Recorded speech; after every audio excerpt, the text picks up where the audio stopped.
आज हम बात करने वाले हैं दुनिया के सबसे खतरनाक और सबसे शक्तिशाली पॉइंट के बारे में। ये धरती पर एक बहुत ही छोटी लेकिन इतनी शक्तिशाली जगह है जिसकी आप कल्पना भी नहीं कर सकते।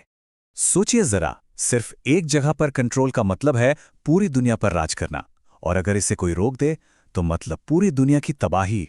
दांव इतने ऊंचे हैं। तो आखिर ये कौन सी जगह है, इतनी ताकतवर, इतनी खतरनाक? यही वो सवाल है जिसका जवाब हम आज के इस विश्लेषण में ढूंढेंगे। तो चलिए सीधे मुद्दे पर आते हैं और इस रहस्य से पर्दा उठाना शुरू करते हैं। तो इस जगह का नाम है स्ट्रेट ऑफ हॉर्मोन्स। अब स्ट्रेट्स होते क्या हैं? असल में ये समुद्र के वो पतले रास्ते होते हैं जो दो बड़े पानी के हिस्सों को आपस में जोड़ते हैं। लेकिन हॉर्मोन्स इतना खास क्यों हैं?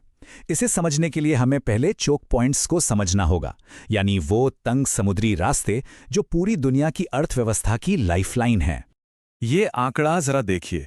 दुनिया का 80% ट्रेड, जी हाँ 80%, समुद्र के रास्ते होता है। इसका मतलब है कि किसी भी एक पल में करीब 50,000 जहाज समंदर में होते हैं। ये एक बहुत बड़ा कॉम्प्लेक्स नेटवर्क है। और ये सारे जहाज अक्सर इन्हीं चोक पॉइंट से गुजरते हैं। ये वो तंग रास्ते हैं जो अगर जरा भी रुक जाएं तो पूरी दुनिया की इकोनॉमी हिल सकती है। इसका एक ताज़ा उदाहरण हमने 2021 में देखा, जब सुएज कैनाल में एक जहाज सिर्फ 6 दिन के लिए फंसा था और दुनिया को $10 बिलियन का चूना लग गया। सोचिए, सिर्फ 6 दिन में। ये दिखाता है कि ये चोक पॉइंट्स कितने नाजुक हैं। दुनिया में सुएज के अलावा भी कई चोक पॉइंट्स हैं, जैसे Panama canal, straight of Malacca. तो फिर हुर्मुज़ को इन सबसे ज्यादा खतरनाक क्या बनाता है?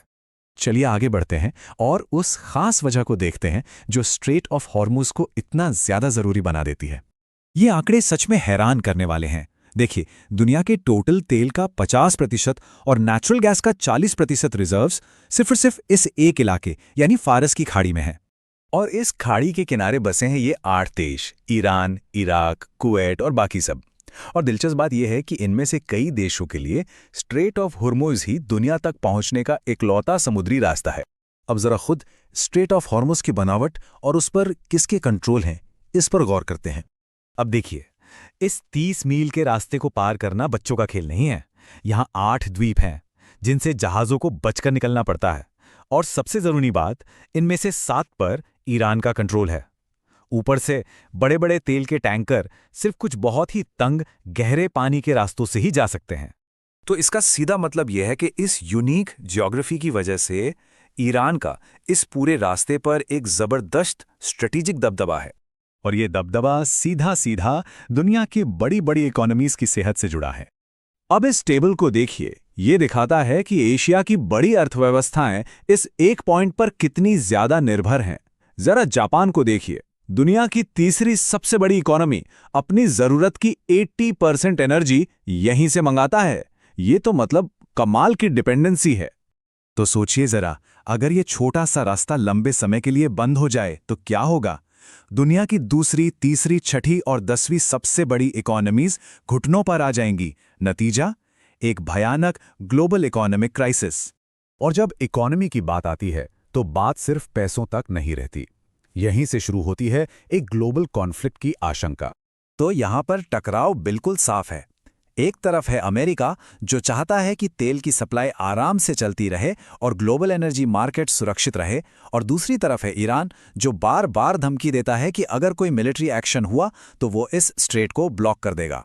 और इसी धमकी की वजह से अमेरिका ने इस चोक पॉइंट को खुला रखने के लिए इस पूरे इलाके में अपनी फौज तैनात कर रखी है। यूएई, ओमान, सऊदी अरब, बहरीन, इन सब देशों में दर्जनों अमेरिकी मिलिट्री बेस हैं। तो सवाल आखिर में यही उठता है, क्या वाकई ये 30 मील का छोटा सा पानी का रास्ता तीसरे विश्व युद्ध की चिंगारी भड़का सकता है? खैर, इसका जवाब तो वक्त ही देगा, लेकिन ये सवाल हमें ये जरूर याद दिलाता है कि हमारी ग्लोबल इकोनॉमी और शांति कितने नाजुक धागे से बंधी हुई है।